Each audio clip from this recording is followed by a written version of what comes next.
Student, जैसा कि हमने जाना कि जो भी हम क्रॉप सॉइल में प्रोडक्शन करते हैं, लगाते हैं, तो उसके बाद 3-4 मंथ का अंतराल करके दूसरे क्रॉप को लगाना चाहिए। इससे क्या होता है कि जैसे एज़ फॉर एग्ज़ाम्पल, यदि हम कोई अपने फील्ड में क्रॉप लगाते हैं तो उस क्रॉप को जो न्यूट्रिएंट्स चाहिए वो सॉइल से ऑब्ज़र्व कर लिया और ले लिया। फिर हम उसके बाद क्या करते हैं, फिर अगले टाइम वही क्रॉप्स लगाते हैं जो कि न्यूट्रिएंट्स पहले वाले प्लांट ने ले लिया है। तो इस तरह से क्या होता है कि नेक्स्ट जो हमने क्रॉप लगाया तो उसको जो न्यूट्रिएंट्स मिलना चाहिए था सफिशिएंट, वो नहीं मिल पाता है। तो इसके लिए क्या करना चाहिए कि दो क्रॉप्स के बीच में कुछ मंथ का अंतराल रखें ताकि सॉइल जो है अपना न्यूट्रिएंट फिर से रिप्लेनिश कर सके, हमारा जो सॉइल है वो फिर से रिचार्ज हो सके। The use of manure improve soil texture. Manure का जो यूज़ करते हैं हम, वो सॉइल को इम्प्रूव करता है, सॉइल के टेक्सचर को इम्प्रूव करता है। यानी जो सॉइल की बॉडी होती है वो इम्प्रूव होती है, as well as it's water retaining capacity. और साथ ही साथ वाटर को जो होल्ड करने की रिटेन की कैपेसिटी होती है वो भी होती है।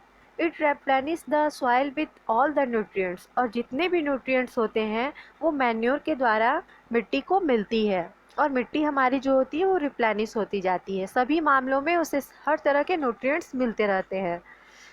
Another method of replacing the soil with nutrients is through crop rotation. एक दूसरा तरीका है जिससे कि हमारा सॉइल जो है वो टाइम टू टाइम रिप्लेनिश हो सकता है, वो तरीका है क्रॉप रोटेशन का। This can be done by growing different crops alternately.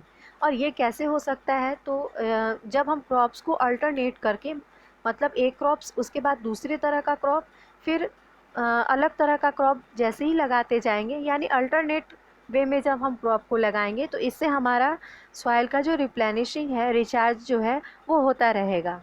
Earlier farmers in northern India used to grow legumes as fodder in one season and wheat in the next season।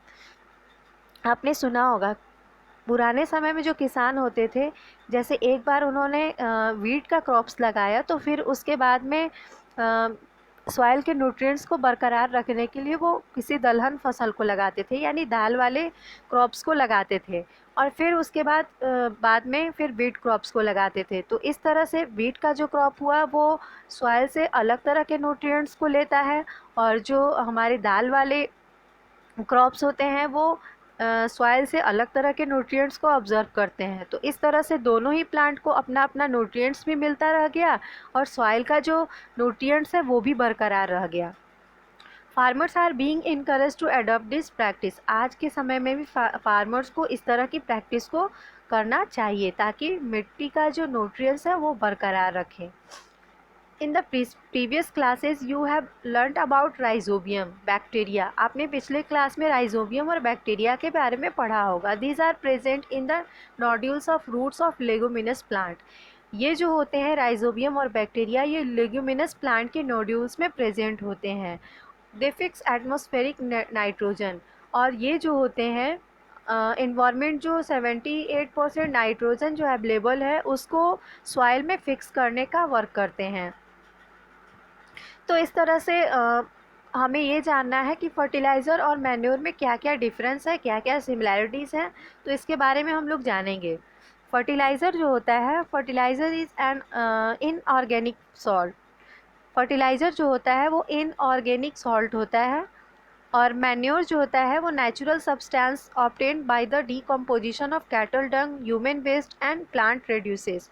और manure जो होता है वो naturally यानी प्राकृतिक तरीके से बना होता है, और ये एनिमल और प्लांट वेस्ट, कैटल डंग इत्यादि चीज़ों के डीकम्पोज होने के बाद तैयार होता है। A fertiliser is prepared in factories. जैसा कि मैंने पहले ही बताया कि फर्टिलाइज़र जो है केमिकल से मिलकर बना होता है, केमिकली इसका प्रोसेस से इसे तैयार किया जाता है। तो इस जब भी होगा इसका प्रोडक्शन तो ये फैक्ट्रीज़ में ही बनाया जाएगा। Manure can be prepared in the fields. और मैन्योर जो होता है वो फील्ड में यानी कि खेत में नेचुरल तरीके से बना होता है। A fertilisers does not provide any humus to the soil. Fertiliser जो होता है वो सॉइल को किसी भी तरह का ह्यूमस जो है वो प्रोवाइड नहीं करता है, मतलब कि किसी पर्टिकुलर न्यूट्रिएंट को ही देता है। But manure provides a lot of humus to the soil, लेकिन मैन्योर जो होता है वो काफ़ी तरह के न्यूट्रिएंट्स यानी नाइट्रोजन, फॉस्फोरस, इस तरह की चीज़ें सॉइल को हमेशा देता है। Fertilizers are very rich in plant nutrients like nitrogen, phosphorus and potassium. Fertiliser जो होता है वो नाइट्रोजन, फॉस्फोरस और पोटेशियम के मामले में रिच होता है। मतलब जब हम नाइट्रोजन के फर्टिलाइज़र को प्लांट में डालेंगे तो वो सिर्फ़ और सिर्फ नाइट्रोजन का ही न्यूट्रिएंट्स देगा, और यदि हम फास्फोरस के फर्टिलाइज़र को प्लांट में डालेंगे तो वो सिर्फ फास्फोरस के फर्टिलाइज़र उसका ही न्यूट्रिएंट्स देगा। लेकिन manure is relatively less rich in plant nutrients. तो इस तरह से फर्टिलाइज़र और मैन्योर में यहाँ पे कुछ डिफरेंस दिए गए हैं, वो काफ़ी इम्पॉर्टेंट है आपके एग्ज़ाम्स के लिए भी। नेक्स्ट हम लोग जानेंगे what is the advantage of manure. Manure का क्या एडवांटेज है, क्यों हमें मैन्योर को यूज़ करना चाहिए। The organic manure is considered better than fertilisers. होता क्या है कि फर्टिलाइज़र को जब हम यूज़ करते हैं वो केमिकल से बना होता है, तो उससे जो हमारा प्लांट है वो जल्दी ग्रो कर जाता है, और ज़्यादा उसका मैन्योर जब हम यूज़ करते हैं तो उसका रिज़ल्ट देखेंगे कि उसका जो मैन्योर डालने पे प्लांट होता है उसका हाइट नॉर्मल होता है, लेकिन जैसे ही हम फर्टिलाइज़र यूज़ करते हैं तो उसका जो प्लांट निकलता है वो काफ़ी हेल्दी और उसकी हाइट अच्छी होती है। लेकिन उस कंडीशन में क्या होता है कि जो सॉइल होता है वो अपना न्यूट्रिएंट्स खोता चला जाता है, क्योंकि बहुत ज़्यादा केमिकल्स उसके अंदर मिल जाते हैं मिट्टी के अंदर।